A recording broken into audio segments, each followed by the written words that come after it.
Welcome back to our series, Living with PTSD. I'm Dr. Judy Wesolowski here with my good friend Gail Golden. So Gail, today we're going to talk about who is in charge and how do you take control of your own brain. Right. Good. You can do it. Really? Yes, it is doable.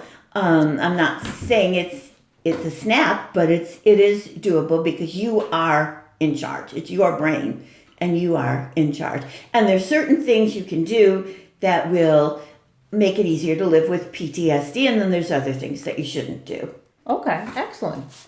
So what are the things you shouldn't do if you have PTSD? There's a chance a lot of people who have PTSD, just want to chill out or forget it or whatever, and then there's a substance abuse challenge. Okay. So you need to be really careful about that. And the other thing is, don't beat yourself up. Don't tell yourself, I'm not acting rational. I don't know why I'm acting like this. There must be something wrong with me.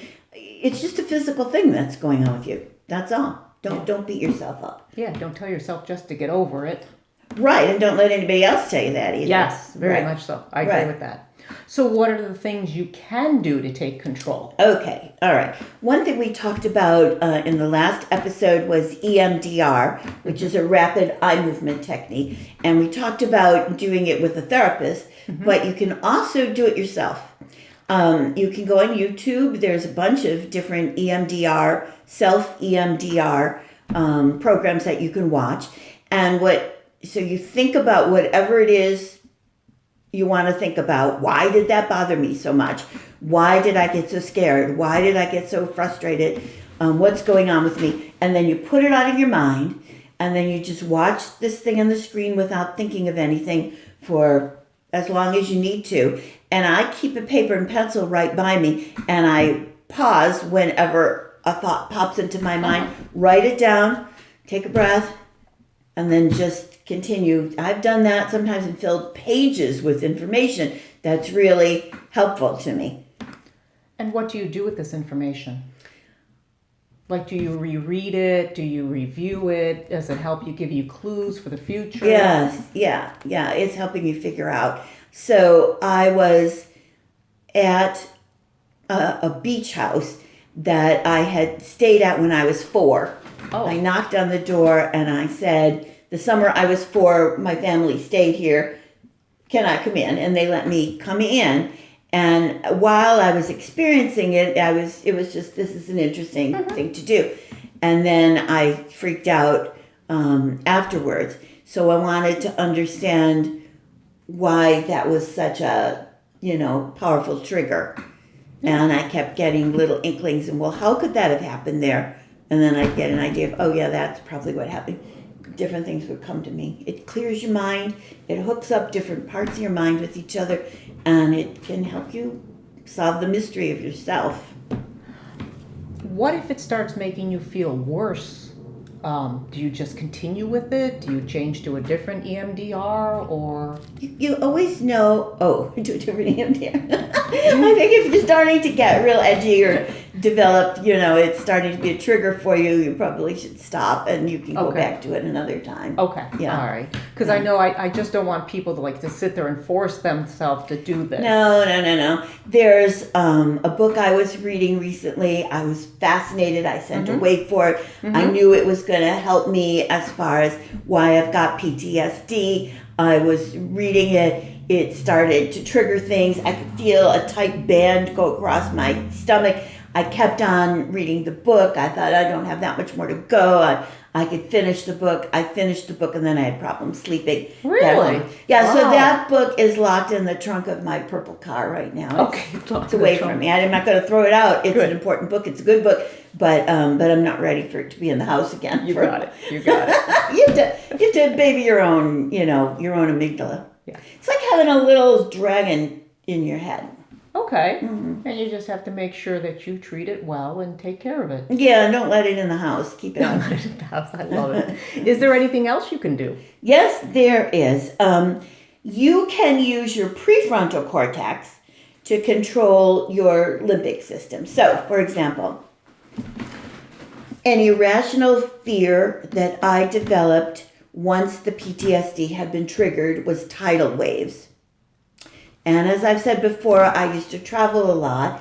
And I knew what was coming up was a trip to San Francisco, and that the motel we were staying at was right on the bay. Oh, most people would be happy with something like that. Of course they would, and I would be too, except for, right.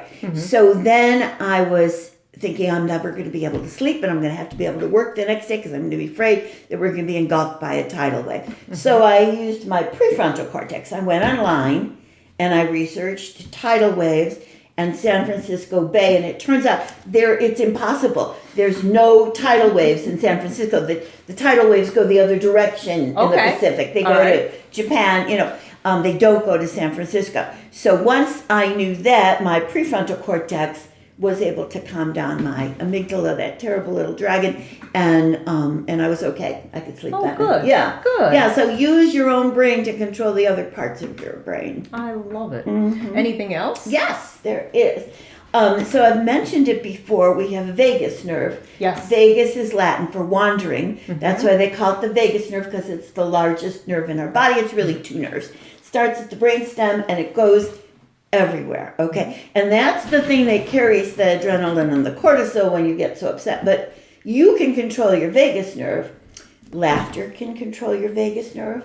For some people, exercise and dance and breathing techniques and yoga and meditation can control the vagus nerve. When you control the vagus nerve, what you're doing is constricting the blood vessels, I don't know the difference between arteries and blood vessels, but it's constricting Arteries something. are blood vessels. Okay, Yeah. great. Okay, and it lowers your heart rate. It lowers your blood pressure. My favorite way of controlling the vagus nerve is cold. Cold controls the vagus nerve. Okay. You're getting really upset, stick your head in the freezer. I've got a good friend, we both have a good friend, I won't say his name, but he has anxiety, and he controls the vagus nerve with cold. Every morning, the first thing he does, and I know this sounds terrible, but the first thing he does is he takes an ice cold shower and he lets it hit him right here where the brace. He says it calms him right down. They say cool off and don't get so hot and Cool get down. cool boy and all that kind of thing. It's true. It helps. So if you're having trouble with sleeping or resting, if you put a cold pad right here, because the vagus nerve is going to be at your shoulders and go all over the place, or right at the place where your brain stem starts, or even in the small of your back, that can really help you relax. It feels too cold for a minute or so. You can have a shirt in between or a sheet or whatever, but then it just feels great, and it's a way for you to take control of your own body, lower your blood pressure, relax everything, and Don't give yourself frostburn, because then you'll be seeing me in the wound clinic. Right. So be reasonable with the cold. Yeah, don't put a bar of ice on it. Use a cold pad, like you buy at the store. Right.